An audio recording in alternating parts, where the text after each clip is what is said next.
ఓం శ్రీ సాయిరామ్. ఓం శ్రీ సాయినాథాయ నమః. ఓం శ్రీ సాయి పరబ్రహ్మణే నమః.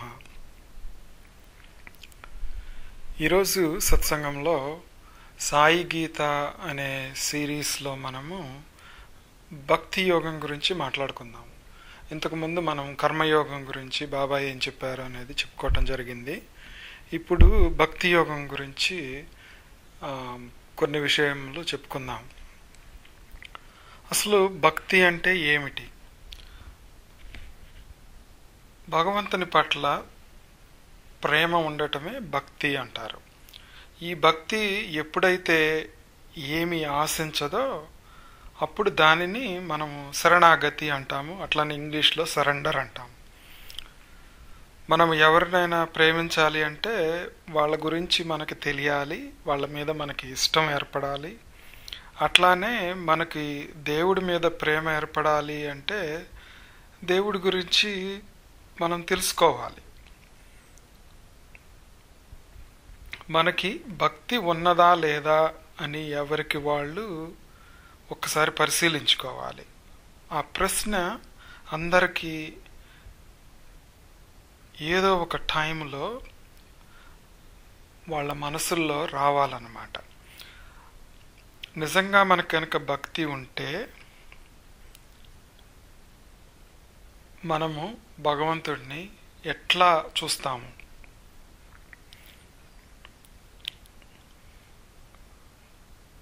నిజంగా ఈ భక్తి కనుక ఉంటే కేవలం భగవంతుని కోరికలు కోరటానికి మాత్రమేనా, లేక శరణాగతి చేసే అవగాహన మనకు ఉందా లేదా అనే విషయాన్ని ఒకసారి మనం పరిశీలించి చూసుకోవాలన్నమాట. బాబా ఎప్పుడూ శ్రద్ధ అనే విషయాన్ని ముఖ్యమైనదిగా చెప్పటం జరిగింది.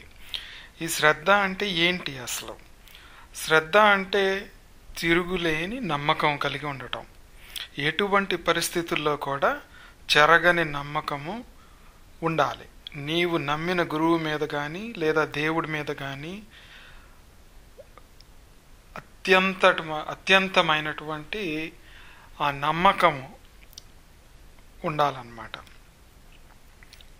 ఇది లేని రోజున మనం కేవలము సామాన్య భక్తుల్లాగా ఉండిపోతాం అన్నమాట. విషయవాంఛలకు సంబంధించిన కోరికలను కోరుకుంటూ మనం భగవంతుడితో ఏం చేస్తున్నాము? వ్యాపారం చేస్తున్నాము. భగవంతుడా, నాకు ఇది ప్రసాదించు, నీ కొండకు వస్తాను, లేదా నీకు ఇన్ని కొబ్బరికాయలు కొడతాను, లేదా నాకు ఇన్ని ప్రసాదించు తండ్రి అని చెప్పి మనం ఎప్పుడు భగవంతుడిని ఏదో ఒకటి కోరుకుంటూనే ఉంటాము. ఆయన ఎంతో కృపామయుడు కాబట్టి మనం అడిగిన కోరికలను తీరుస్తానే ఉంటాడు. అట్లానే బాబా తన దగ్గరకు వచ్చిన వాళ్ళందరికీ, అడిగిన వాళ్ళందరికీ కోరికలన్నిటినీ తీరుస్తానే ఉన్నాడు. అందుకే బాబా అనేవాళ్ళు అనమాట. ఏమనంటే, నా దగ్గరకు వచ్చేవారు మొదట్లో కోరికల కోసం వచ్చినా ఆ తర్వాత వారిని ఆధ్యాత్మిక మార్గంలో పెట్టడం జరుగుతుంది. కానీ అది వాళ్ళ ప్రారబ్ధము, పూర్వజన్మ కర్మలను బట్టి ఉంటుంది. వాళ్లకు విషయవాసనల మీద మనస్సు ఉంటే వాళ్ళు మామిడి పూతల్లాగా రాలిపోతారు, కొందరేమో పిందెల్లాగా రాలిపోతారు. చాలా కొద్ది మంది మాత్రమే మామిడి పండ్లు అవ్వగలుగుతారు అని దాము అన్నకు ఒక్కసారి బాబా చెప్పడం జరిగిందనమాట. దాము అన్న బాబాని ఒకసారి అడుగుతాడు, ఏమనంటే, బాబా, ఇన్ని లక్షల మంది నీ దగ్గరికి వస్తా ఉన్నారు, వీళ్ళందరినీ నువ్వు అనుగ్రహిస్తావా? ఎట్లా ఇదంతా ఎట్లా వర్కౌట్ అవుతుంది అని చెప్పి దాము అన్న అడగటం జరిగిందనమాట. దానికి సమాధానంగానే ఈ మామిడి పూతలు, పిందెలు, కాయలు, పండ్లు అనేటువంటి ఎగ్జాంపుల్ తీసుకొని బాబా చెప్పటం జరిగిందనమాట. బాబా మనకి శ్రద్ధను నేర్పించాలని ఎంతో తపన పడుతుంటే మనం పట్టించుకోము. జీవితంలో అనవసరమైన వాటి వెంట పరుగులు తీస్తూ ఉంటాం. ఈ శ్రద్ధ కనుక మనకి అలవాటు కాకపోతే ఇంకా సబూరి ఎప్పుడు నేర్చుకుంటాం? సబూరి అంటే ఏంటి? ఓర్పు కలిగి ఉండటం. మరి ఇది ఎప్పుడు నేర్చుకుంటాం? ఇంకా మనకు నమ్మకమే దృఢంగా లేకపోతే మరి ఓర్పు ఎక్కడి నుంచి వస్తుంది మనకి? సరే, ఇదంతా ఎందుకు జరుగుతోంది? మనుషులు ఇలా దేవుడి పట్ల శ్రద్ధ లేకుండా ఎందుకు తయారవుతున్నారు అని ఆలోచిస్తే సమాధానం నిజంగా మనకు దొరుకుతుందా? ఒక్కసారి మన పురాణాల్లో చూసుకుంటే వ్యాసుడు చాలా దిగాలుగా ఏదో తెలియని నిస్పృహతో ఉండగా అటుగా నారద మహర్షి వచ్చారన్నమాట. ఆయన్ని పరామర్శించడం జరిగింది.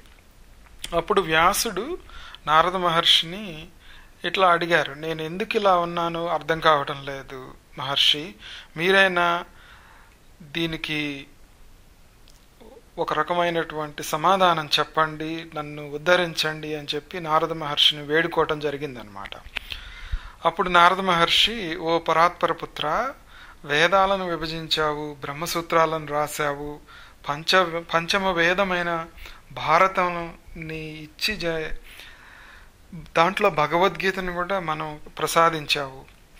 ఇదంతా చేసిన నీవు ఆ ఈశ్వరుని యొక్క గుణగణాలని వర్ణించలేదు. ఆధ్యాత్మిక మార్గంలో మనుష్యులకు భక్తి లేకుండా వాళ్ళ అహంకారం పోదు. ఆ భగవంతుడైన సర్వేశ్వరుడిని, ఆయన యొక్క అవతారములను అందరికీ అందించు, అప్పుడు నీకు పరమశాంతి కలుగుతుంది అని చెప్పటం జరిగిందనమాట. దాంట్లో నుంచే, ఆ యొక్క ఉపదేశంలో నుంచే మహా గ్రంథమైనటువంటి భాగవతము ఆవిర్భవించిందనమాట.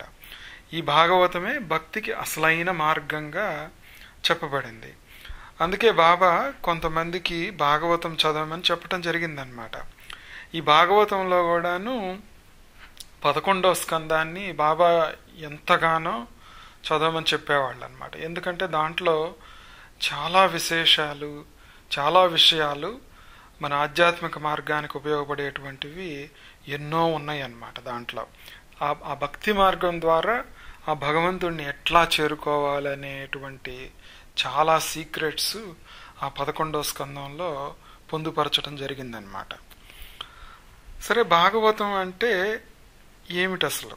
భాగవతము అంటే భగవంతుని గురించి తెలుసుకొని భక్తిని అలవరుచుకొని తనను తాను మానవుడు ఎప్పుడైతే మర్చిపోతాడో అప్పుడే ఆ ముక్తి పదంలోని చరమ అంకానికి చేరుకోగలుగుతాడనమాట.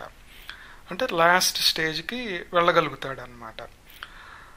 మనకి మన ఇష్టదైవాలు ఉన్నారు, వాళ్ళ మీద మనకి ఎంతో కొంత ప్రేమ ఉంటుంది, కానీ మనం ఆ దేవుడి గురించి పూర్తిగా తెలుసుకునే ప్రయత్నం చేయము ఎప్పుడు.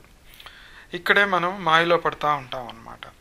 మనల్ని ఈ ప్రపంచంలో వస్తువులు పట్టి లాగుతూ ఉంటాయి, వాటి పట్ల ఆకర్షణ మనకి చాలా ఎక్కువగా ఉంటుందన్నమాట. అవి లేకపోతే బతకలేము అనే ఒక గట్టి నమ్మకం మనకెప్పుడూ ఉంటుంది. ఇదే మన పతనానికి దారితీస్తూ ఉంటుందన్నమాట.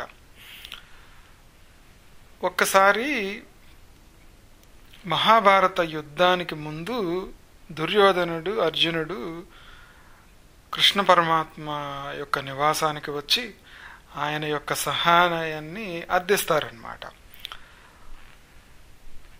అప్పుడు కృష్ణ పరమాత్మ ఏం చేశారంటే ఆయన్ని రెండుగా విభజించుకొని ఒక పక్క ఆయన ఉండి ఇంకొక పక్క ఆయన సైన్యం అంతా ఉండేట్టుగా 2 వరాలని ఇవ్వటానికి నిశ్చయించుకున్నాడు అనమాట. దాంట్లో దుర్యోధనుడు, అర్జునుడు వాళ్ళిద్దరికీ చాయిస్ ఉంది ఏది కోరుకోవాలని. కానీ అక్కడ వచ్చేటప్పటికి అర్జునుడు పరమాత్మనే కోరుకున్నాడు.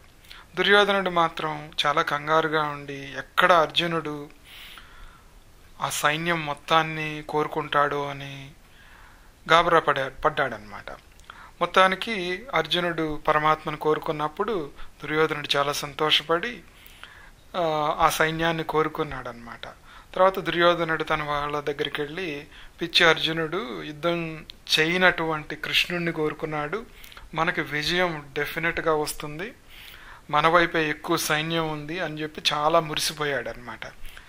చివరికి మనకి ఆ యుద్ధంలో ఎవరు గెలిచారు అన్న విషయం మనకు తెలిసిందే. అట్లానే మనం ఎప్పుడూ ఆ సర్వేశ్వరుడు సృష్టించిన వస్తువులను మాత్రమే కోరుకుంటున్నాము, ఆయన్ని మాత్రం కోరుకోవట్లేదు. ఆయన్ని ఒక కోరికలు తీర్చేటువంటి యంత్రంలాగా చూస్తున్నాం తప్పితే ఒక పరమాత్ముడిలాగా చూసి ఆయన్ని మనం ఎట్లా ఉపయోగించుకోవాలి, ఎట్లా చూడాలి, ఎట్లా అర్థం చేసుకోవాలి అన్న సత్యానికి మాత్రం మనం దూరం అయిపోతున్నాం అన్నమాట. ఇట్లాంటి అవగాహన మనకి కలిగిన రోజున ఇటువంటి కొద్దిగా జ్ఞానంతో కూడుకున్నటువంటి భక్తి మనకి ఎప్పుడైతే అలవాటు అవుతుందో ఆ రోజున నిజంగా మనము దేవుడిని ప్రేమించటం మొదలు పెడతాం. ఇక్కడ మనము ఈ ఈ ఈ ప్రేమ, భగవంతుని పట్ల ప్రేమ, ఈ యొక్క శ్రద్ధ, ఓర్పు, ఇట్లాంటివన్నీ ఎట్లా ఉండాలి అనే దాన్ని పరిశీలిస్తే మనం భక్త మహల్సాపతిని చూసి మనం చాలా నేర్చుకోవచ్చు అన్నమాట. మహల్సాపతి ఎన్నో కష్టాలకు ఎదురైనా కానీ ఆయన తన మనస్సును దారి తప్పకోకుండా ఉంచుకోగలిగారనమాట. ఒక్కొక్కసారి ఆయనకి తినటానికి తిండి కూడా ఉండేది కాదు. వాళ్ళ యొక్క ఫ్యామిలీ అంతా ఎప్పుడు పస్తులుంటా ఉండేవాళ్ళు. ఆయన ఎవరి దగ్గర నుంచి ఏమీ స్వీకరించేవాడు కాదనమాట. బాబా ఇచ్చినా కూడా తీసుకునేవాడు కాదు. ఆయనకి కొద్దిగా పొలం ఉండేది, బట్ అది మాత్రం చాలా పనికి రాకుండా ఉండేది. ఆయన వృత్తి ఏమో ఆభరణాలు చేసేటువంటి వృత్తి, కంసాల వృత్తి. ఆ నిరుపేద గ్రామంలో నగలు చేయించుకునేవారే తక్కువ. ఇటువంటి పరిస్థితుల్లో కూడా ఆయన తొణకలేదన్నమాట. బాబా పట్ల అనన్య భక్తిని మాత్రమే కోరుకున్నారు. అందుకే ఆయనకు బాబాతో సదా నిద్రించే అవకాశం దొరికింది. బాబా చేస్తున్నటువంటి లోక కళ్యాణంలో ఒక భాగంగా భక్త మహల్సాపతి చిరస్థాయిగా నిలిచిపోగలిగారనమాట. ఈ మహల్సాపతి గారు ఒకసారి తన కొడుకుని కూడా పోగొట్టుకుంటాడు. కొడుకు చనిపోతే అందరూ బాబాని బతికించమని చెప్పి, లేకపోతే ఇంకో కోరిక తీర్చమని చెప్పి అట్లా అడుగుతూనే ఉంటారు. కానీ మహల్సాపతి గారు మాత్రం ఎన్నడూ అటువంటి కోరికలనే కోరుకోలేదన్నమాట. మరి ఈ మహల్సాపతి గారి యొక్క భక్తి శ్రద్ధలు మనం ఎప్పటికి నేర్చుకోగలుగుతాము అని మన మనస్సులో ఎప్పుడూ ఆలోచించుకుంటా ఆయన్ని ఒక మార్గదర్శిగా తీసుకొని బాబాని గనక మనం ప్రేమించగలిగితే అంతకన్నా అదృష్టం ఇంకొకటి ఉండదని మనం చెప్పుకోవచ్చు. సరే, ఈ భగవంతుడు ఎవరు అంటే ఏమి సమాధానం చెప్పగలుగుతాం? మనకే తెలియట్లేదు. మన పిల్లలకు మనం చెప్పగలుగుతామా? అంతటి అవగాహన కోసం మనం ప్రయత్నిస్తున్నామా లేదా అనేది ప్రతి ఒక్కరూ ప్రశ్నించుకోవాల్సిన విషయం అన్నమాట.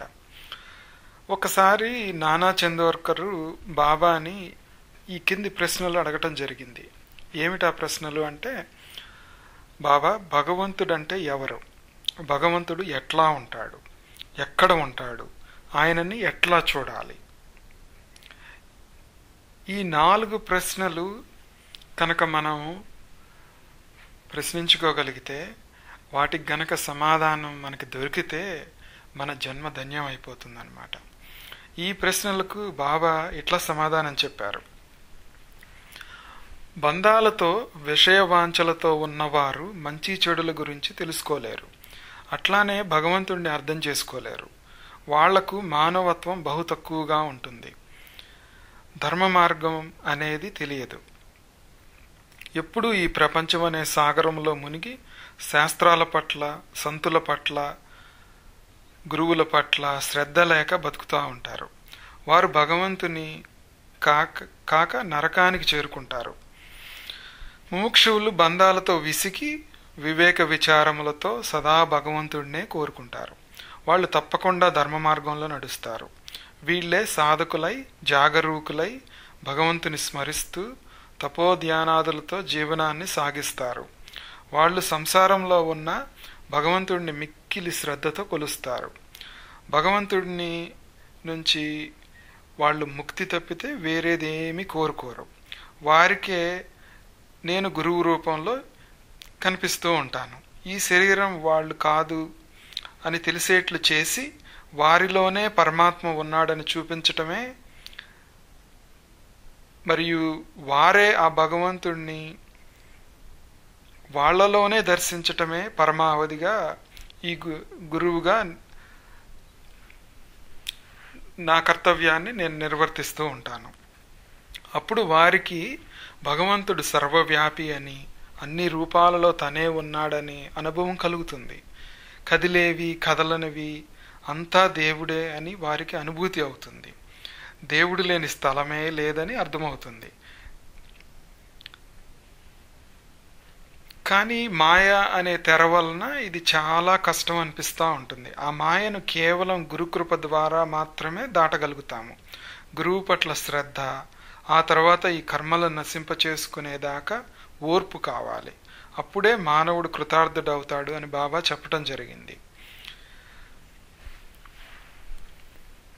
భగవంతుడు సర్వవ్యాపి అని, అందరిలో భగవంతుడిని చూడమని మనం యుగ యుగాలుగా అనుకుంటూనే ఉన్నాము, వింటూనే ఉన్నాము, శాస్త్రాల్లో చదువుతూనే ఉన్నాము. కానీ అది మన మనస్సు లోతుల్లోకి ప్రవేశించలేకపోతుంది అన్నమాట. ఈ అనుభూతిని మనం నిజ జీవితంలో పొందలేకపోతున్నాం. మరి ఎట్లా, ఏ మార్గంలో వెళ్ళాలి? అందుకే బాబా మనకి సింపుల్ సొల్యూషన్ అంటే ఒక దారి, చిన్న దారి చెప్పటం జరిగిందనమాట. ఆయన ఎల్లప్పుడూ భగవన్నామ స్మరణ చేస్తూ భగవంతుడే మనకు దారి అనే తత్వాన్ని బోధించారనమాట. కేవలము శ్రద్ధ సబూరితో మాత్రమే మనం ఈ గమ్యాన్ని చేరుకోగలుగుతాము అని బాబా చెప్పటం జరిగింది. అందుకనే మనం ఆలోచిస్తే బాబా ఎప్పుడు అల్లా మాలిక్ అనుకుంటా చెప్పేవాళ్ళు కదా. ఎందుకంటే ఆ భగవన్నామ స్మరణ అనేది ఎంత గొప్పదో దాని యొక్క ప్రాముఖ్యాన్ని మనకు తెలపటానికే ఆ పరమాత్ముడైనటువంటి సాయి ఎప్పుడు ఆ భగవన్నామ స్మరణ చేస్తూ మనకి ఎట్లా బతకాలో చూపించారనమాట. ఉదాహరణకి మనం చిన్నప్పుడు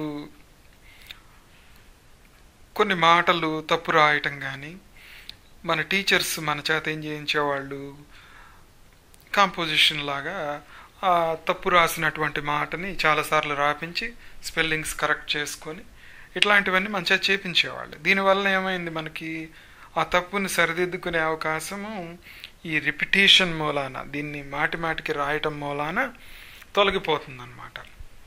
అట్లానే కేవలం భగవంతుని యొక్క స్మరణతో ఈ కలియుగంలో మోక్షం పదం వైపు నడవచ్చు అన్నమాట. మనం ఏదైనా సాధన ద్వారా మాత్రమే సాధ్యపడుతుందన్నమాట.